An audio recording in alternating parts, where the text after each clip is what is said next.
Assalamualaikum warahmatullahi wabarakatuh. Saya Ahmad Zidan Tauhidillah dari Fakultas Syariah Ilmu Al-Quran dan Tafsir kelas C. Di sini saya akan menjelaskan tentang 3 pendekatan pemahaman hadis klasik. Pemahaman hadis menurut Muhammad Al-Ghazali. Para ulama sepakat bahwa hadis Nabi yang memenuhi kriteria sahih dipandang sebagai hujjah. Untuk itu, ada beberapa kriteria hadis sahih yang disepakati oleh para ulama hadis, yaitu ketersambungan sanad hadis atau ittisal sanad, diriwayatkan oleh orang-orang yang adil atau adalah, yaitu mereka harus menjunjung tinggi agama dan tidak melakukan dosa-dosa besar. Akurasi proses periwayatan atau dhabit, seperti periwayat tidak boleh ceroboh atau diketahui memiliki daya ingat yang lemah.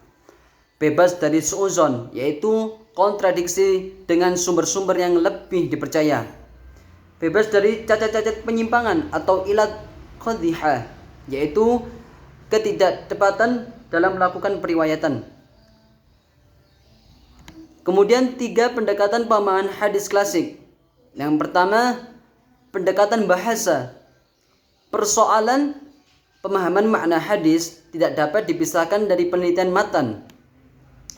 Pemahaman hadis dengan beberapa macam pendekatan ternyata memang diperlukan. Salah satunya adalah pendekatan bahasa. Hal tersebut karena bahasa Arab yang digunakan oleh Nabi Muhammad SAW dalam menyampaikan berbagai hadis selalu dalam susunan yang baik dan benar. Pendekatan bahasa dan memahami hadis dilakukan apabila dalam sebuah matan hadis terdapat aspek-aspek keindahan bahasa atau balaghah yang memungkinkan mengandung pengertian majazi atau metafora, yang memungkinkan mengandung pengertian majazi atau metafora sehingga berbeda dengan pengertian hakiki. Contohnya, haddatsana Khalid bin Yahya qala haddatsana Sufyan an Abi Burdah bin Abdullah bin Abi Burdah an Jaddah an Abi Musa an-Nabi sallallahu alaihi wasallam annal mu'minu lil mu'minin kal bunyan yashuddu ba'dahu ba'dan wa shabbaka asabi'ihi, rawahu Muslim. Yang artinya, sesungguhnya orang yang beriman satu memperkokoh terhadap bagian yang lainnya dan jari jemarinya berjalinan. Hadis riwayat Bukhari dari Abu Musa.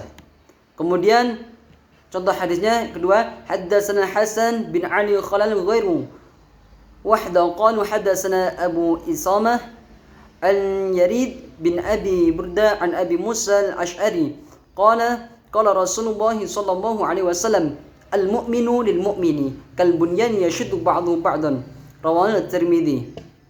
Yang artinya, sesungguhnya orang yang beriman terhadap orang yang beriman lainnya ibarat bangunan bagian yang satu memperkokoh terhadap bangunan yang lainnya. Hadis riwayat Tirmidzi dari Abu Musa al-Ash'ari. Dengan demikian, dapat dikatakan bahwa hadis Nabi sebagai suatu ucapan, perbuatan, takrir, dan hal ihwal memiliki unsur keindahan bahasa yang tersimpul dalam susunan redaksinya yang mengandung unsur balaghah, yang merupakan titik pangkal penilaian keindahan bahasa.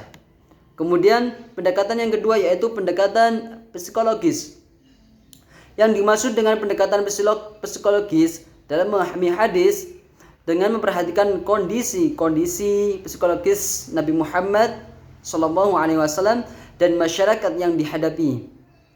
Ilmu ma'ani al-hadis merupakan suatu keilmuan yang memfokuskan kepada lafaz atau kata bahasa Arab yang sesuai dengan tuntunan situasi serta kondisi dari Rasulullah SAW, tekstual atau kontekstual, agar bisa meminimalisir pemaknaan ganda ataupun yang kontradiktif. Nabi ketika hadis tersebut disabdakan, contohnya an Abi Musa radhiyallahu anhu qalu ya Rasulullah ayyul Islam afdal, qala man salama al-muslimun man lisanihi wa yadihi, rawahu Bukhari wa ghairuhu. Yang artinya, mereka para sahabat bertanya, ya Rasulullah, amalan Islam yang manakah yang lebih utama? Beliau menjawab, yaitu orang yang kaum muslimin selamat dari gangguan mulutnya dan tangannya. Kemudian hadis selanjutnya, an Abi Hurairah anna Rasulullah sallallahu alaihi wasallam sa'ala ayyul amal afdalu faqala iman billah wa rasulihi qila thumma madza qala jihad fi sabilillah qila thumma madza qala hajj mabrur. Rawahul Bukhari wa ghairuhum. Yang artinya bahwa Rasulullah sallallahu alaihi wasallam ditanya oleh seseorang, amal apakah yang paling utama? Beliau menjawab, beriman kepada Allah dan Rasulnya. Beliau ditanya lagi, kemudian apa lagi? Beliau menjawab, haji yang mabrur. Dari perbedaan materi jawaban tersebut, sesungguhnya bertolak dari kondisi psikologis orang yang bertanya dan kondisi psikologis Nabi. Jawaban yang diberikan dari Nabi sangat memperhatikan kondisi kejiwaan orang yang bertanya. Oleh karenanya, jawaban itu sebenarnya sesuai dengan kondisi keadaan psikologis sang penanya. Pada saat sang penanya adalah orang yang sering berbuat bohong dan lainnya, maka Nabi dalam kapasitas sebagai Rasul ingin membimbing dan menasihatinya agar ia menjaga mulut dan tangannya. Pada waktu sang penanya adalah orang yang sibuk terus-menerus mengurusi dunia, ketika waktu sholat tiba, ia tidak berhenti dari pekerjaan. Maka amal yang paling utama bagi penanya ini menurut Nabi adalah sholat pada waktunya. Kemudian yang ketiga yaitu pendekatan historis. Pendekatan historis dalam memahami hadis adalah memahami hadis dengan memperhatikan dan mengkaji situasi atau peristiwa sejarah yang terkait dengan latar belakang munculnya hadis.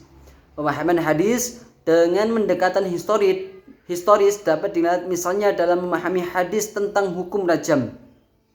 Sebagai salah satu produk hukum Islam yang sampai saat ini masih dianggap perlu untuk diberlakukan menurut sebagian fuqaha, penetapan hukum rajam hanya dijumpai dari hadis yang diberlakukan bagi pelaku zina muhsan. Contoh hadisnya ialah Haddatsana Ismail bin Abdullah haddatsani Malik an-Nafi' an Abdullah bin Umar radhiyallahu anhuma annahu qala anna al-yahud ja'u ila Rasulullah sallallahu alaihi wasallam ma tajiduna fi at-Taurati fi sa'an rajam faqala تفضحهم ويجلدون قال عبد الله بن سلام كذبتم أن فيها رجم فأتوا بالتوراة فانشروها فأضاع أحدهم يذا علي آية الرجم فقرأ ما قبلها وما بعدها فقال له عبد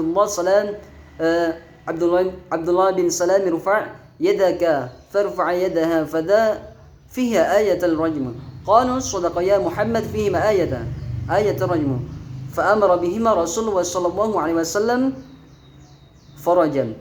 Rawahul Bukhari.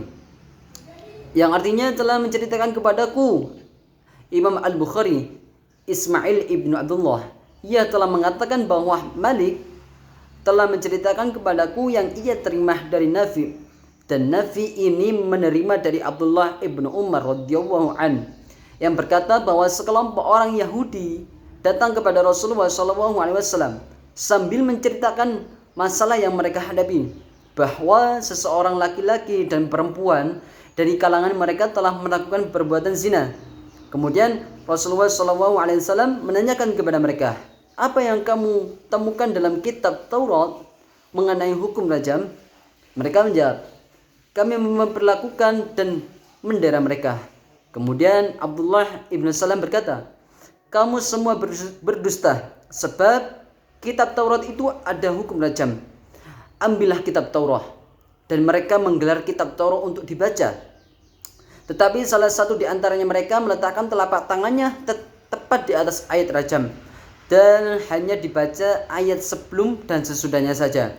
Kemudian Abdullah ibn Salam berkata lagi, angkat tanganmu.